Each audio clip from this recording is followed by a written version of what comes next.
আসসালামু আলাইকুম, আপনারা সবাই কেমন আছেন? আশা করি আপনারা সবাই ভালো আছেন। লতাপাতার চ্যানেল আপনাদের সবাইকে স্বাগতম। আজকের আকাশের অবস্থা দেখুন কি সুন্দর। আকাশটা এত সুন্দর দেখা যাচ্ছে, নীল আকাশ, সাদা নীল মেঘের মতো। কিন্তু আজকে দিনটা দেখতেছেন অনেক কড়া রোদ উঠছে।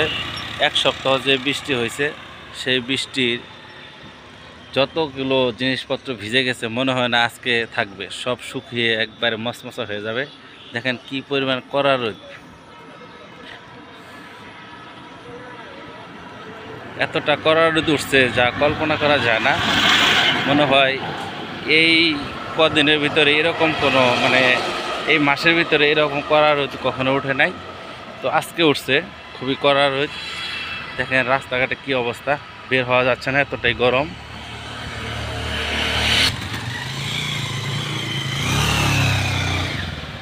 দেখেন কি পরিমাণ রোদের দিকে তাকানো যাচ্ছে না, এত পরিমাণ রোদ। রাস্তা দিয়ে গাড়ি যাচ্ছে।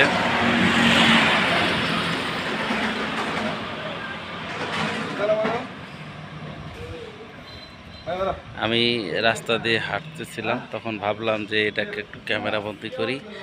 তো আকাশের অবস্থা খুবই ভালো, একদম চকচকে আকাশ, একদম চকচকে আকাশটা একদম। দেখেন আকাশের ভিতর কোনো নীল আকাশ।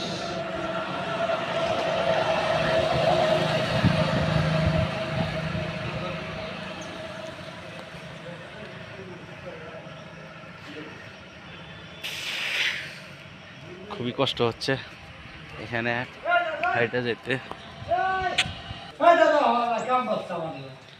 আকাশের অবস্থা খুবই ভালো।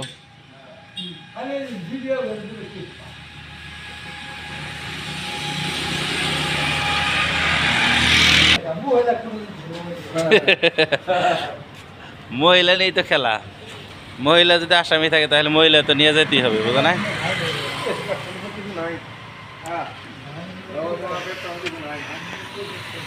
আজকে রোদের তাপে মনে হয় যে মানুষ রাস্তায় বের হতে পারবে না। দেখেন রাস্তা একদম ফাঁকা, গাড়িগুলো খুব কম চলে, টায়ার টায়ার সব গলে যাবে এরকম অবস্থা। গাড়ি খুবই কম চলাচল করতেছে এই রাস্তা দিয়ে। আর ওই যে পাশেই রাস্তার পাশে খেয়া শুকা দিয়েছে, মনে হয় আজকে সব শুকিয়ে যাবে। কি করার রোদ, আর আকাশটা একদম চকচকা।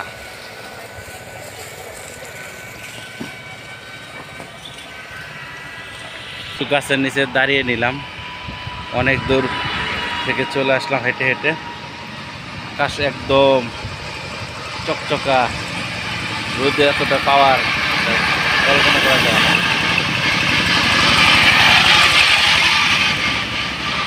গাছপালা দেখতে বাতাসে দাঁড়িয়ে আছি। কিরকম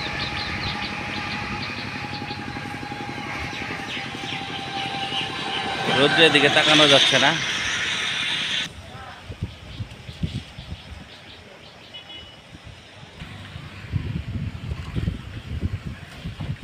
খা খা রোদগুলো। অবশ্যই ছাতা নিয়ে বের হলে ভালো হতো, কিন্তু ছাতাটা বের হয়ে পারি নাই ছাতাটা নিয়ে। তো ছাতা বের হলে সবচেয়ে ভালো হতো, এতটা রোদ লাগতো না। এখন আস্তে আস্তে বাসার দিকে চলে যাচ্ছি, প্রচণ্ড রোদ। বাসায় চলে আসতেছি এখন। তো আজকের পর্যন্ত এই পর্যন্তই। এই হলো আমার বাসা।